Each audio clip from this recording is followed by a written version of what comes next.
So you're thinking about buying a house in the Sacramento area. Well, there's nearly 100 things that you need to think about, learn about, make decisions on. Who's your real estate agent going to be? Who's your lender going to be? What type of loan are you getting? What neighborhood do you want to look in? Do you want a pool or not a pool? All these things. Today, we're going to be talking about inspections as a buyer and how you can prepare yourself in understanding the process of inspections. All right, when you write an offer for a property as a buyer, you have some contingencies in that offer. One of those contingencies is the time frame that you have for your inspections on that house. It's your inspection contingency. The standard time frame is 17 days. That's pretty long in our market right now. Usually that's getting shortened down in order to make your offer attractive. So you're usually going to be in kind of the 7 to 12 day range to have inspections done on the property.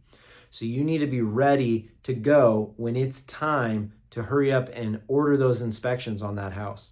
Typically, if you're working with a really good real estate agent, they're going to have good contacts for you for who can be doing those inspections, all right? So typically, you're going to want to get a general home inspection. That person's going to look at everything at the house. They're going to be going on the roof. They're going to be going in the attic, crawling under the house if there's a crawl space. They're checking every outlet, opening and closing every window, running the heating and air conditioning, turning on the water, flushing the toilets, looking in the electrical panel, you name it. They're doing everything. They're looking at it all, okay? That is going to run you, depending on the house, depending on the age, depending on the size of the house, if it's got a crawl space or not. You're going to be in the like $450 to $750 range for a good quality home inspection, okay? So that's item one. Usually, yes, they're going to look at the roof, but you want a roofer to actually look at the roof as well too. If it's not brand new, you want it looked at by a specialist. That's going to be in the $50 to $150 range. They're going to go on the roof, they're going to look at it, they're going to write up a report, probably take some pictures, and they're going to make any notations as far as there's some flashing that needs addressing over here, or there's some issue with the shingles over there. And they're usually going to give a bid and an estimate to have that work done in order to have the roof in good condition at that point, okay? So home inspection, roof inspection. Another thing you're probably going to want to have is a pest inspection. That's the terminology we use, pest inspection. Other people call it a structural pest inspection. Sometimes it's called a termite inspection.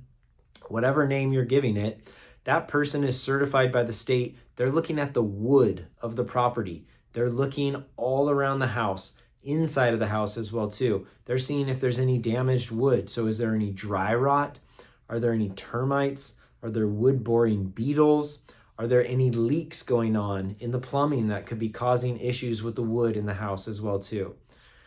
For about $100 to $150, you're going to have that pest inspection done. They're going to make a diagram of the house and they're going to make notations, all noting all of the issues with the wood around the house.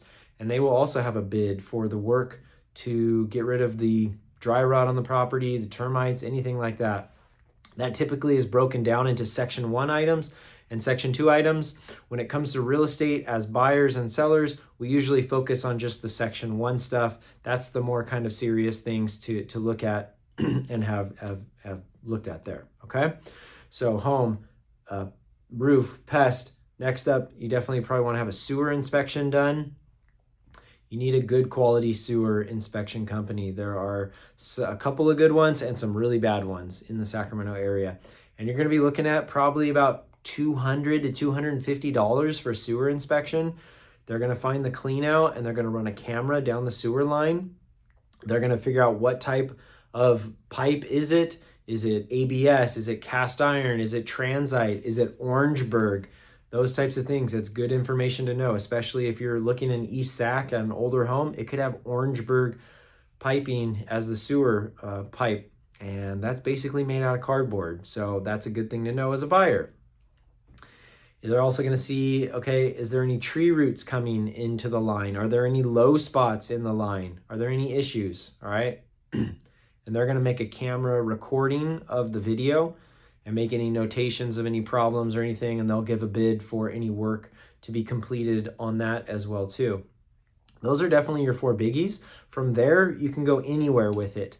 You could, if the heating and air conditioning system is really old, you could have an actual HVAC specialist come and look at it.